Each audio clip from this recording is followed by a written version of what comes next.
Le Petit Prince d'Antoine de Saint-Exupéry. Chapitre 5. Chaque jour, j'apprenais quelque chose sur la planète, sur le départ, sur le voyage. Ça venait tout doucement, au hasard des réflexions. C'est ainsi que, le troisième jour, je connus le drame des baobabs.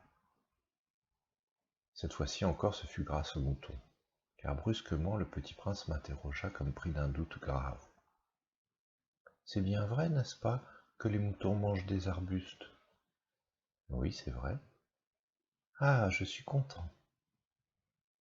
Je ne compris pas pourquoi il était si important que les moutons mangeassent des arbustes. Mais le petit prince ajouta: Par conséquent, ils mangent aussi les baobabs.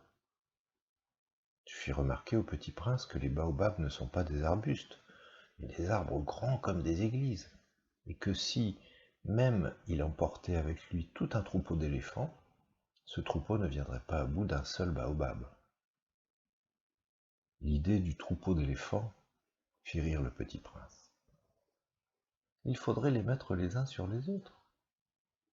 Mais il remarqua aussi avec sagesse: les baobabs, avant de grandir, ça commence par être petit. C'est exact, mais pourquoi veux-tu que tes moutons mangent les petits baobabs? Il me répondit: Ben, voyons, comme s'il s'agissait là d'une évidence.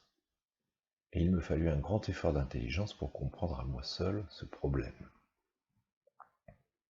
En effet, sur la planète du Petit Prince, il y avait, comme sur toutes les planètes, de bonnes herbes et de mauvaises herbes.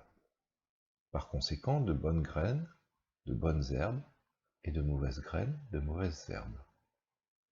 Mais les graines sont invisibles.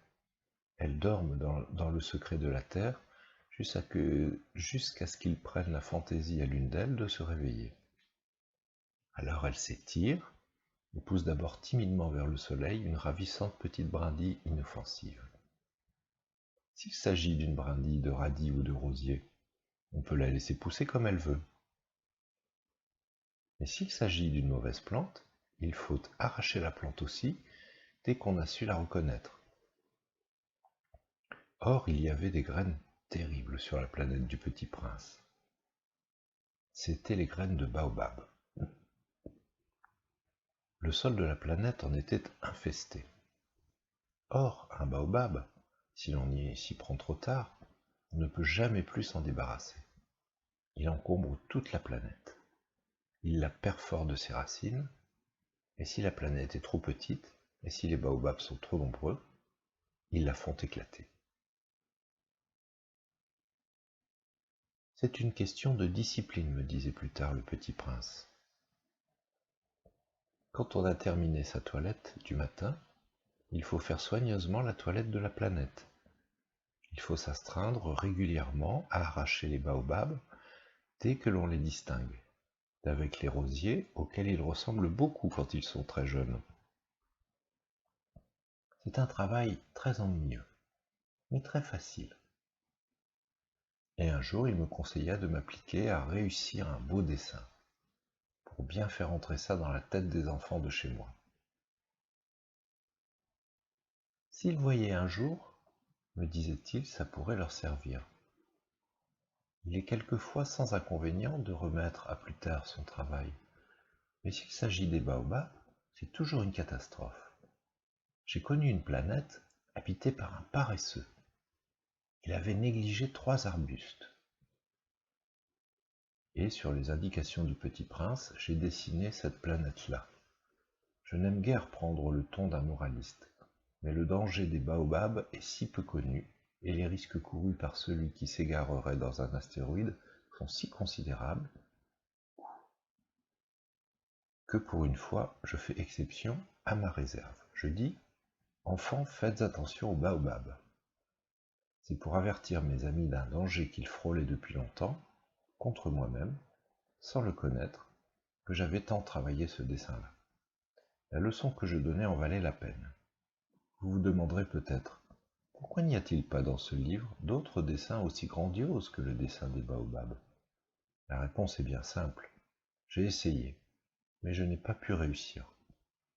Quand j'ai dessiné les baobabs, j'ai été animé par le sentiment de l'urgence.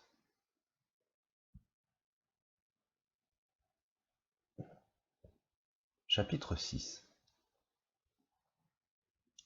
Ah, petit prince, j'ai compris peu à peu, ainsi, ta petite vie mélancolique. Tu n'avais eu longtemps pour distraction que la douceur des couchers de soleil. J'ai appris ce détail nouveau le 4e jour au matin, quand tu m'as dit « J'aime bien les couchers de soleil. Allons voir un coucher de soleil. » Mais il faut attendre. Attendre quoi? Attendre que le soleil se couche. Tu as eu l'air très surpris d'abord, et puis tu as ri de toi-même. Et tu m'as dit « Je me crois toujours chez moi. » En effet, quand il est midi aux États-Unis, le soleil, tout le monde le sait, se couche sur la France. Il suffirait de pouvoir aller en France en 1 minute pour assister au coucher du soleil. Malheureusement, la France est bien trop éloignée. Mais, sur ta si petite planète, il te suffisait de tirer ta chaise de quelques pas, et tu regardais le crépuscule chaque fois que tu le désirais. Un jour, j'ai vu le soleil se coucher 43 fois. Et un peu plus tard, tu ajoutais, « Tu sais, quand on est tellement triste, on aime les couchers de soleil. » Le jour des 43 fois, tu étais donc tellement triste? Mais le petit prince ne répondit pas.